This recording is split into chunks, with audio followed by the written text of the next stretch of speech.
संसारमा दुई थरीका मान्छेहरू छन्। एक थरीका मान्छेलाई भाइब कोडिङको बारेमा थाहा छ, अर्को थरीका मान्छेलाई भाइब कोडिङको बारेमा केही पनि थाहा छैन। नमस्कार, टेक्नोलोजी जामामा तपाईलाई हार्दिक स्वागत छ। आजको भिडियो हेरिसके पछाडि तपाईलाई भाइब कोडिङको बारेमा केही पनि थाहा छैन भने पनि भाइब कोडिङको बारेमा मज्जाले बुझ्न सक्नुहुन्छ, प्र्याक्टिकल प्रोजेक्ट गर्नुहुन्छ र आजको भिडियो हेरिसके पछाडि तपाई भाइब कोडर हुन सक्नुहुन्छ। यो चाहिँ मेरो तपाईलाई ग्यारेन्टी भयो। अब कुरा गरौँ भाइब कोडिङ भनेको के हो यसको बारेमा। भाइब कोडिङ भनेको चाहिँ कोडिङ गर्ने एउटा तरिका हो। आजसम्म हामीले अथवा आजसम्म धेरैजनाले कसरी कोडिङ गर्दै आइरहेका छौं। केही मान्छेहरूले त अझै पनि त्यही ट्रेडिसनल तरिकाले कोडै गर्छन्। पहिला कोडिङ गर्दाखेरि चाहिँ कसरी गर्नु पर्थ्यो त भन्दाखेरि अब हामीले एकदमै गाह्रो भाषा, एकदम त्यो कम्प्युटरले बुझ्ने भाषा 01 मा कोडिङ गर्नु पर्थ्यो। त्यो मेसिन ल्याङ्ग्वेज, एसेम्ब्ली ल्याङ्ग्वेज, त्यस्तो विभिन्न ल्याङ्ग्वेजमा हामीले कोडिङ गर्नु पर्थ्यो। त्यो एकदमै गाह्रो हो। त्यो पछाडि चाहिँ यो इङ्ग्लिस भाषामा कोडिङ गर्न मिल्ने, किवर्डहरू प्रयोग गरेर प्रिन्ट गर्यो भने डिस्प्ले हुने हो, त्यो तरिकाले कोडिङ गर्ने सिस्टम आयो, जसलाई हाई लेभल प्रोग्रामिङ ल्याङ्ग्वेज भनेर भनियो। र यो हाई लेभल पनि अहिले गाह्रो हुन लागेको छ। अब यो सिक्नको लागि टाइम लाग्छ, विभिन्न कुराहरू छ यसमा पनि। अब अहिले चाहिँ भाइब कोडिङ आयो। भाइब कोडिङले त हाई लेभलको कोडिङै गर्छ अथवा लो लेभलको कोडिङ नै गर्छ, तर भाइब कोडिङमा तपाईले चाहिँ कुनै पनि कोड लेख्नु हुँदैन। तपाईले चाहिँ एआईलाई, जस्तो कि च्याट जीपीटीलाई अथवा जिमिनीलाई मलाई यस्तो सफ्टवेयर बनाउनु छ, बनाइदे भनेर भन्नुहुन्छ। त्यो पछाडि चाहिँ त्यो एआईले चाहिँ सफ्टवेयर बनाइदिन्छ र त्यसको कोड तपाईलाई दिन्छ, त्यसको आउटपुट तपाईलाई दिन्छ। र तपाईले केही चेन्ज गर्नु पर्यो भने पनि तपाईले कोडमा गएर चेन्ज गर्नु हुँदैन। मलाई चाहिँ यो ग्रीन कलरलाई रेड बनाउनु छ, रेड बनाइदे त एआई भनेर तपाईले भन्नुहुन्छ। भनिसके पछाडि एआईले मज्जाले त्यसलाई चेन्ज गरिदिन्छ। र यो हो भाइब कोडिङ भनेको। अब यो भाइब कोडिङको फाइदा के छ, बेफाइदा के छ, यसको बारेमा निकै महत्त्वपूर्ण इन्फर्मेसन म तपाईलाई भन्छु। एआई अहिले एकदमै मज्जाले इभोल्भ भइरहेको छ। अहिले हामीले जुन एआई देखिरहेका छौं त्यो चाहिँ 0.1% पनि होइन। अब बिस्तारै बिस्तारै अबको केही वर्षमा जब एआईले 20%, 30%, 40%, 50% मा अपरेट गर्न थाल्छ, तब के हुन्छ? तपाईले अहिलेको यो मुभमेन्टलाई चाहिँ त्यो नोकिया फोनको मुभमेन्ट भनेर हेर्न सक्नुहुन्छ। नोकिया फोनको र अहिलेको लेटेस्ट आइफोनको मुभमेन्ट कति फरक छ। र हामीहरूको जेनेरेसन एकदमै लक्की जेनेरेसन हो, किन भन्दाखेरि हामीले धेरै कुराहरू देख्नको लागि पायौं।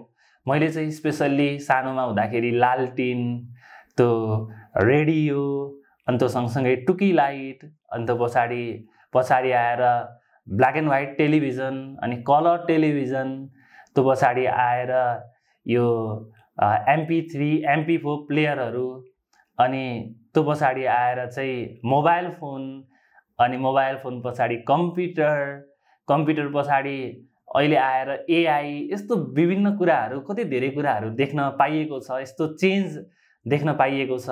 यो चेन्जको पार्ट पनि हुन पाइएको छ। यो हामी सबैजनाको लागि एउटा राम्रो कुरा हो र हाम्रो जेनेरेसन एकदम लक्की जेनेरेसन पनि हो।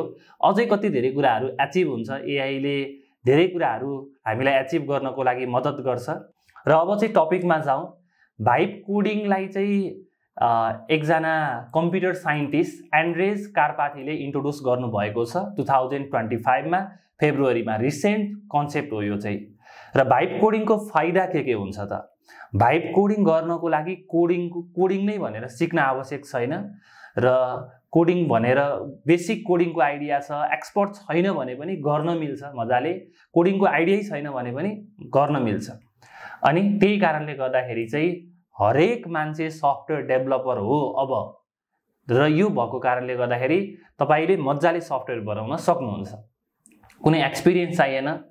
अनि केही सफ्टवेयर बनाउनको लागि भाइब कोडिङबाट फास्ट हुन्छ। सबै सफ्टवेयरहरू फास्ट बन्छ। जस्तो कि कुनै सफ्टवेयर बनाउन 1 महिना लाग्थ्यो भने भाइब कोडिङबाट त्यसले त्यो टाइम चाहिँ 1 दिनमा अथवा केही घण्टामा नै हुन्छ। अनि कस्ट सेभिङ, भाइब कोडिङबाट फास्ट काम हुन्छ, पैसा बचाउँछ, कम्पनीमा पनि थोरै डेभलपर भए पनि हुन्छ, त्यो कुरा हो। एउटा जबको रिस्क पनि छ। अनि त्यो सँगसँगै इन्हान्स प्रोडक्टिभिटी, जसले कोडिङ गरिरहेको छ उसले चाहिँ यो कोडिङमा भन्दा पनि मैले के कुरा समाधान गर्दैछु त्यो सोलुसनमा चाहिँ ध्यान दिन पाउँछ। त्यही कारणले गर्दाखेरि चाहिँ यो कोडिङमा स्पेन्ड हुने टाइम चाहिँ घट्छ अनि प्रोडक्टिभिटी बढ्छ। अनि त्यो सँगसँगै भाइब कोडिङले गर्दाखेरि नयाँ नयाँ अपर्च्युनिटीहरू, नयाँ नयाँ कुराहरूको क्रिएसन हुन्छ अनि इनोभेसनको लागि विभिन्न नयाँ अपर्च्युनिटी हुन्छ। त्यो पनि यसको एडभान्टेज रहेको छ। र यसको च्यालेन्ज पनि छ। च्यालेन्ज भनेको चाहिँ अब मलाई चाहिँ बेसिक एउटा कोडिङको अन्डरस्ट्यान्डिङ छैन भने त्यो सफ्टवेयर बनेको छ, पछि गएर त्यो सफ्टवेयरमा केही समस्या आयो भने के गर्ने, पछि गएर त्यो सफ्टवेयर ह्याक भयो भने के गर्ने, पछि गएर त्यो सफ्टवेयरमा मैले फिचर एड गर्दाखेरि पहिलाको फिचरले काम गरेन भने के गर्ने, यस्तो विभिन्न समस्याहरू हुन्छन्। तर अघि मैले भनेको थिएँ कि एआई अहिले 0.1% मा अपरेट गरिरहेको छ। पछाडि गएर यो कुराहरू चाहिँ धेरै कुरा एआईले नै सल्भ गर्ने हुन्छ। र त्यो सँगसँगै एउटा साइबर सेक्युरिटी, जुन सेक्युरिटीको चाहिँ एकदम धेरै खाँचो हुन्छ यो भाइब कोडिङमा चाहिँ। अनि त्यो सँगसँगै अर्को कुरा भनेको चाहिँ यो सेक्युरिटीको कुरा भयो, फ्युअर डेभलपरहरू थोरै चाहिन्छ कम्पनीलाई। अब भाइब कोडिङ तपाईँ भाइब कोडर बन्नुहुन्छ भने मैले चाहिँ 5वटा कुरा अहिलेसम्म आफ्नो एक्सपिरियन्समा आफूले काम गर्दाखेरि थाहा पाएको कुराहरू राखेको छु। नम्बर 1 मा चाहिँ तपाईँले एआईलाई चाहिँ एउटा काम मात्र गराउनुहोस्, एउटा फङ्सनालिटी, एउटा फङ्सन मात्र बनाउनु लगाउनुहोस्। तपाईँलाई चाहिँ विभिन्न क्यालकुलेटरहरू बनाउनु छ, जस्तो कि तपाईँलाई एज क्यालकुलेटर बनाउनु छ, तपाईँलाई सिम्पल इन्ट्रेस्ट क्यालकुलेटर बनाउनु छ, तपाईँलाई लोन क्यालकुलेटर बनाउनु छ भने तपाईँले एकैचोटि सबै बना भनेर नभन्नुहोस् एआईलाई। पहिला चाहिँ एज क्यालकुलेटर बनाई भनेर एज क्यालकुलेटर बनायो, त्यो पछाडि सिम्पल इन्ट्रेस्ट क्यालकुलेटर बनायो, त्यो पछाडि लोन क्यालकुलेटर बनायो, र यो बनाइसके पछाडि सबैलाई जोइन गराइदिए भन्नुहोस्, जोइन गराएर एकै ठाउँमा राखिदिन्छ। यो तरिका चाहिँ एकदम बेस्ट हुन्छ। अनि एकदमै गाह्रो कम्प्लेक्स टपिक छ भने त्यसलाई चाहिँ एकदमै सिम्पल टुक्रामा डिभाइड गर्नु पर्यो, पछि टुक्रा जोड दियो भने भइ नै हाल्छ। अनि त्यो सँगसँगै तपाईँले जुन च्याट जीपीटीमा प्रम्प्ट हान्नुहुन्छ त्यो चाहिँ एकदमै स्पेसिफिक हुनुपर्छ, एकदमै डिटेल हुनुपर्छ। अनि तपाईँलाई के गर्न लागेको भन्ने कुरा तपाईँलाई थाहा हुनुपर्छ। त्यो सँगसँगै कुनै इरर आयो भने चाहिँ भाइब कोडिङमा चाहिँ त्यो इरर आएको चाहिँ त्यही एलएलएममा, च्याट जीपीटीमा अथवा जिमिनीमा अथवा अरू एलएलएममा पेस्ट गरिदिने हो, त्यति मात्र हो। अनि एआईले कुनै कुरा सजेस्ट गरेको छ भने त्यसलाई चाहिँ एकदमै क्रिटिकल्ली तपाईँले सोचेर विचार गरेर हेर्नुपर्छ। जस्तो कि पासवर्ड राख्ने कुराहरू, सेक्युरिटीको कुराहरूमा विभिन्न जानकारीहरू दिइरहेको हुन्छ, त्यसलाई चाहिँ तपाईँले ध्यान दिनु होला। अब विभिन्न मान्छेहरूले चाहिँ कोडिङ नगरिकन सफ्टवेयरहरू बनाएका छन् अनि पछि ह्याक भएको पनि रेकर्ड छ। अनि अब जस्तो कि यो एनभिडियाको सिइओले अब फ्युचरमा चाहिँ कोडिङ गर्ने भनेको नेचुरल ल्याङ्ग्वेजबाट हो, हाम्रो भाषाबाट हो, त्यही कारणले गर्दाखेरि कोडिङ सिक्न आवश्यक छैन, कोडिङै गरेर म एकदम खतरा कोडर हुन्छु भनेर अब त्यो आवश्यक छैन भनेर भन्नुभएको छ। त्यही कारणले गर्दाखेरि बेसिक कोडिङको आइडिया भयो भने एकदम बेस्ट हुन्छ। र त्यो सँगसँगै अब कोडिङको आइडियै छैन भने पनि काम गर्न सकिन्छ। तपाईँ भाइब कोडर मजाले बन्न सक्नुहुन्छ। र अब चाहिँ भाइब कोडर हुने बेला नै आयो है। अब चाहिँ म तपाईँलाई भाइब कोडिङ गर्न सिकाउँछु। र भविष्यमा चाहिँ कोडिङमा चाहिँ के गर्न मिल्छ त भन्दाखेरि फ्युचर अफ कोडिङ भनेको नै मान्छेले चाहिँ एआईलाई यस्तो बना भनेर भन्ने हो, एआईले बनाउँछ अनि त्यसलाई चाहिँ राम्रो सोलुसन हामीले छान्ने हो, आउटकमलाई हामीले इभ्यालुएट गर्ने हो। अब एभ्री लाइन अफ कोड हेरेर बस्नु आवश्यक छैन। अब हामी बनाउन थालौँ है त। ओके, मैले चाहिँ फर्स्टमा एउटा एज क्यालकुलेटर भनेर बनाउँछु। क्रिएट एज क्यालकुलेटर, तपाईँ च्याट जीपीटी अथवा जिमिनी अथवा जेमा पनि जान सक्नुहुन्छ। Age calculator using HTML, CSS and JavaScript, JS भनेर मैले भने। तपाईँलाई भाइब कोडिङमा चाहिँ कुन चाहिँ टेक्नोलोजीबाट के बन्छ भन्ने पनि थाहा हुनुपर्छ। जस्तो HTML, CSS र जाभास्क्रिप्ट युज गर्यो भने वेबसाइट बन्छ। अब इलेक्ट्रोन भन्ने छ, त्यो युज गर्यो भने डेस्कटप सफ्टवेयर बन्छ। अनि त्यस्तै तरिकाले चाहिँ अरू विभिन्न प्लेटफर्महरू छ। स्विफ्ट प्रोग्रामिङबाट एप्पलको लागि सफ्टवेयरहरू बनाउन मिल्छ। अनि त्यो सँगसँगै अब कोटलिनबाट एन्ड्रोइडको लागि बनाउन मिल्छ। यस्तो विभिन्न कुरा चाहिँ थाहा हुनुपर्छ। ओके, यसको बारेमा एउटा भिडियो चाहनुहुन्छ भने पनि तल कमेन्ट बक्समा भन्नु होला, म भिडियो लिएर आउँछु। Create age calculator using HTML CSS and JS भनेर भने मैले। त्यो पछाडि चाहिँ अब मैले के गर्छु त भन्दाखेरि एज क्याल्कुलेटर भनेको छु। अब कस्तो बनाउने हो, अब फर्स्टमा चाहिँ first user choose his TOB date of birth choose गर्छ भनेर मैले भने। Then he clicks on button. अब युजरले के गर्छ भनेर मैले भने है। त्यो पछाडि चाहिँ result is shown as something something years something something month and something something days. Okay, मैले यो भने, यो भनिसके पछाडि अब तपाईँलाई कस्तो चाहिएको तपाईँमा भर पर्छ, तपाईँले लेख्ने हो यहाँ चाहिँ। र यो पछाडि मैले इन्टर गरेँ। अनि यहाँ चाहिँ क्यानभास भन्ने पनि छ, तपाईँले क्यानभासको प्रयोग गर्न सक्नुहुन्छ है, यो सबैमा छ। र यो क्यानभासको प्रयोग गरिसके पछाडि इन्टर गर्नुहुन्छ र यहाँ चाहिँ तपाईँको सबै कोडहरू देखिन थाल्छ। ओके, फाइनली हाम्रो कोड जेनेरेट भएको छ। अब यहाँबाट यसलाई रन गरेर हेर्न सकिन्छ। ओके, अब यहाँ एज क्याल्कुलेटर भनेर भनेको छ। अब यहाँबाट मैले डेट अफ बर्थ चुज गर्छु। ओके,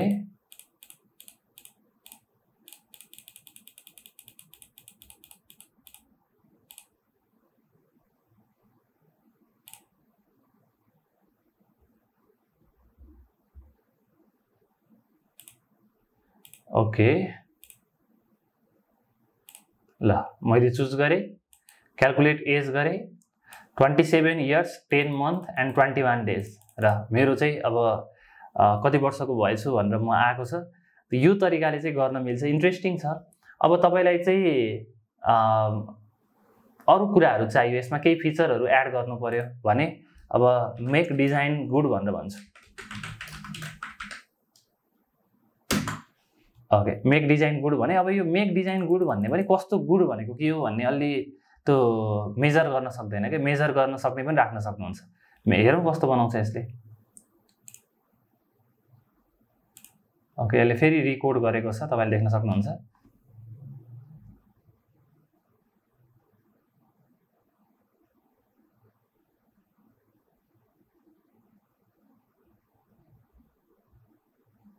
ओके, अब हेरौँ है त,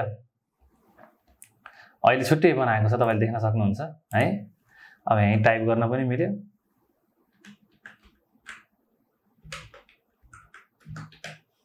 क्याल्कुलेट एज गरे, यो तरिकाले आएको छ। यसरी चाहिँ तपाईँले बनाउन सक्नुहुन्छ। र यो बनाएको जुन तपाईँको सफ्टवेयर छ, वेबसाइट छ, यसलाई चाहिँ पब्लिस गर्न चाहनुहुन्छ भने पनि मैले एउटा भिडियो बनाइसकेको छु, create website using AI in Nepali भनेर। त्यो भिडियो हेरेर तपाईँले मजाले पब्लिस पनि गर्न सक्नुहुन्छ। र कन्ग्रेचुलेसन्स, तपाईँ भाइब कोडर बन्नुभएको छ।